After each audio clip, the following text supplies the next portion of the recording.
చంద్రబాబు నాయుడు గారి నేతృత్వంలో కూటమి అధికారంలోకి వచ్చిన ఈ 15 నెలల కాలంలో పోలీసుల ప్రవర్తన ఏ విధంగా ఉంది, ఏ విధంగా రాజకీయ పార్టీ నాయకులు కార్యకర్తలకు మించి ప్రవర్తిస్తున్నారు, కేసులు, అరెస్టులు, కక్ష వేధింపులు, నేను మీరు ఇంకెవరో మాట్లాడుకోవడం కాదు, కొన్ని వందల సార్లు స్వయాన ఆంధ్రప్రదేశ్ ఉన్నత న్యాయస్థానమైన హైకోర్టే కొన్ని వందల సార్లు మాట్లాడడం కాదు, కొన్ని పదుల సార్లు విస్మయం వ్యక్తం చేశారు, కొన్ని పదుల సార్లు ఆగ్రహం, కొన్ని పదుల సార్లు ఆశ్చర్యం, కొన్ని పదుల సార్లు ఆగ్రహం, కొన్ని పదుల సార్లు ఆవేదన, కొన్ని పదుల సార్లు అసంతృప్తి, ఇవన్నీ కలగలిపి కొన్ని వందల సార్లు హైకోర్టు కూడా ఆశ్చర్యపోయింది.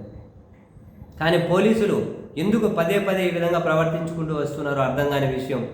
ఈ క్రమంలో వైసీపీ అధినేత మాజీ ముఖ్యమంత్రి వైఎస్ జగన్మోహన్ రెడ్డి గారు పదే పదే తప్పు చేసిన పోలీస్ అధికారులు సప్త సముద్రాల అవతల దాక్కున్నా మిమ్మల్ని వదిలిపెట్టం, చట్ట ప్రకారం డెఫినెట్లీ మీ ఒంటి మీద ఉన్నటువంటి కాకి గుడ్డలు ఊడదీసి నిలబెడతాము అని చాలాసార్లు చెబుతూ వచ్చారు. ఈ చెబుతూ వచ్చిన దాన్ని మరొక అడుగు ముందుకు వెళ్ళి ఒక డిజిటల్ లైబ్రరీ అంటే రాష్ట్రంలో ఎక్కడ ఏ అధికారి అయినా వేధింపులకు పాల్పడితే, ఏ పోలీస్ అయినా వేధింపులకు పాల్పడితే వాళ్ళ అందరి విషయాలు డిజిటల్ సర్వర్లో స్టోర్ చేసి వీటన్నింటినీ భద్రపరిచి తర్వాత రోజుల్లో వీళ్ళ సంగతి ఖచ్చితంగా తేలుస్తాము, త్వరలో దానికి సంబంధించి ఒక యాప్ను తీసుకురాబోతున్నాము అని స్వయాన వైసీపీ అధినేత ప్రకటించిన తర్వాత పోలీసుల్లో కూడా చాలా మార్పు కనిపిస్తూ ఉన్నట్లు వాళ్ళ అంతర్గతంగా మాట్లాడుకుంటూ ఉన్నారు. కొందరు పోలీసులు కొన్ని వివరాలు షేర్ చేస్తున్నారు, ఈ మధ్య వాళ్ళలో ఏం మార్పు వచ్చింది అని. వాళ్ళు వాట్సాప్లో ఏం మాట్లాడుకుంటున్నారు, పోలీసులు ఏం చర్చించుకుంటున్నారు అని. అల్టిమేట్గా ఇక్కడ మనం అందరినీ పోలీసులు ఎప్పుడు జనరలైజ్ చేయక్కర్లేదు. చట్ట ప్రకారం మంచిగా పనిచేసే పోలీసులు ఉంటారు, మనం ఎప్పుడు అందరు నిందించాల్సిన అవసరం లేదు. కానీ ఎవరైతే ప్రస్తుత పాలక పక్షాన్నో పాలకులను సాటిస్ఫై చేసేకి విచ్చలవిడిగా ప్రవర్తిస్తూ ఉన్నారో వాళ్ళ గురించి పోలీస్ వర్గాల్లోనే చర్చ జరుగుతూ ఉంది.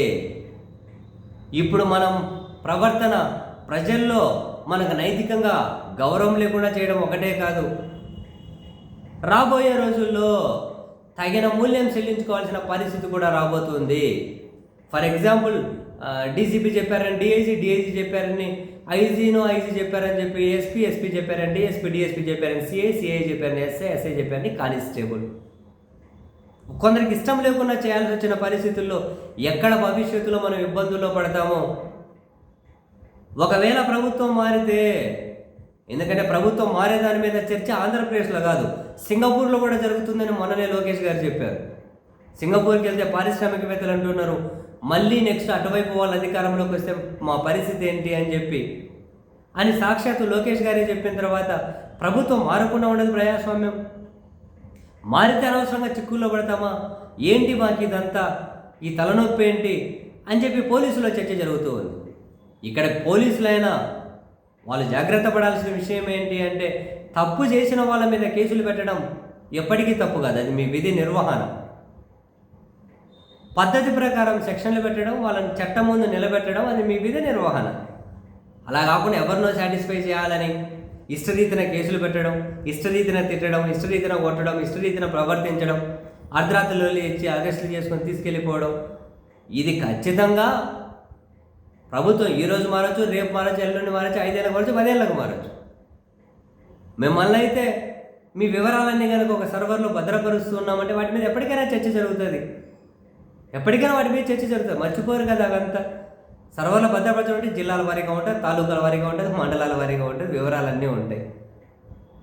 సో పోలీసులు ప్రస్తుతం జరుగుతున్న చర్చ ఏంటి అంటే, ఈ రాజకీయ ఆధిపత్యం, ఈ పార్టీ కోసం ఆ పార్టీ ఈ పార్టీ, వీళ్ళ కక్షలు తీర్చుకోవడం కోసం మనం పావులుగా ఉపయోగపడి మొత్తం వ్యవస్థనే దిగజార్చడంలో భాగమవుతున్నాము అని చెప్పే ఒక అంతర్మదనం పోలీసుల్లో స్టార్ట్ అయింది అని మనకు కొందరు అందిస్తున్న సమాచారాన్ని బట్టి అయితే తెలుస్తూ ఉంది. మరి అంతర్మదనం మరింత పెరిగి పోలీసులు సక్రమంగా పనిచేస్తే జనం సెల్యూట్ చేయడానికి సిద్ధంగానే ఉంటారు. కాదు కూడదని చెప్పి రాజకీయ అవసరాలు తీర్చడం కోసం, వీళ్ళ తాత్కాలికంగా కొన్ని అవసరాలు తీర్చుకోవడం కోసం అని చెప్పి చట్టానికి, రాజ్యాంగానికి, నిబంధనలకు వ్యతిరేకంగా పనిచేస్తే డెఫినెట్లీ ఈ రోజు కాకుండా రేపు కాకుండా ఎల్లుండైనా మూల్యం చెల్లించుకోకైతే తప్పదు, అంతే కదా.